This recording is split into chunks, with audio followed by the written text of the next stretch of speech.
So I'm gonna give you guys a quick rundown on how I set up podcasts. Pretty simple.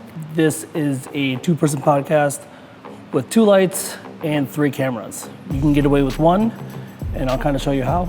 But this is kind of overkill. It really depends on your client and what they need. Pretty much, obviously you need 2 mics. They are using the Shure NV7. These are their latest ones, I believe, that came out, the more budget-friendly ones. How I'm running them, I ran 2 mics with XLRs into my Zoom H8. One thing to keep in mind when you are setting up your stage for this, you don't want them right next to each other because you don't want mic bleeds. You might be thinking, oh, can I just use a lav mic?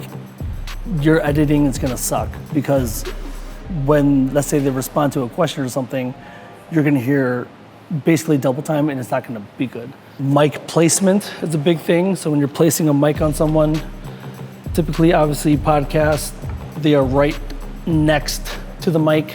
That's kind of what these mics are meant for, to be right here. Mic stands, you can use those stands that are clamped onto tables. Those are great because they're convenient. You could use a C stand like this one is. What I would shy away from is holding it because any vibrations in the cord, you're gonna get, so you don't wanna really hold on to it. That's why the boom arms typically come with like shock absorbers. Again, let's recap mics. Make sure your subjects are relatively farther apart just because of noise bleeding. Make sure you're aiming the mic at the right spot and make sure your levels are correct. Obviously, you don't want to over peak. If you have mics that are 32-bit float, those mics are typically better because you have more room to push and pull your audio levels. Mics are checked. Now let's go to lights. We are running 2 lights today. That is a 600D and this is a 300D. For podcasts, it depends on what the theme and aesthetic is. For this one, kind of a washed out look in a way. You want a subtle undershadow. If I had more time earlier, I probably would have had a 3rd light as a hair light. For this set, we also had a practical light in the back. Typically, you want to put those on dimmers so you can dim it up and down so you're not overexposed on that one. Cameras, again, this is overkill. We have 3 cameras rolling. As you can see, we have the A cam, which is connected to a TV. So when we're back here, we can monitor what's happening, make sure everything's still recording. And then our B cam is the red over there in the corner, right over there. And then we have the C cam, which is right here. So ideally, you'd want cameras that have endless record time, which all 3 of these cameras do. There's no lock on how long it records.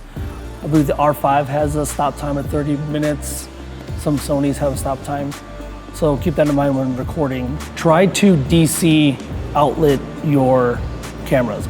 DC power, which is a constant power supply. So for example, the red here is on DC power. So I know that the battery won't die throughout the whole day or the whole time of shooting. I had times before where camera literally died midway through, didn't know it because I wasn't monitoring that side. How to fix that though is your A cam, which is the main camera here, should be your widest angle lens. Reason why is because let's say that B cam or C cam cuts out, I can punch in with my A cam. Kind of solves it. So technically you can run with just 1 A cam and just pretty much do a push and pull in post. But yes, 3 cameras are overkill, but it does look a lot better. That's pretty much it. If you guys saw my first video of this whole 30-day series, I kind of showed you how to sync up footage. Basically, after all this is said and done, you just toss it in Syncaila, sync it up, and you got yourself a podcast. But all in all, podcasts are pretty simple to shoot. I hope you guys learned something new. Save this for later, and I will see you tomorrow. Like shawty can't go back. Yeah, slide the whip, grab the key.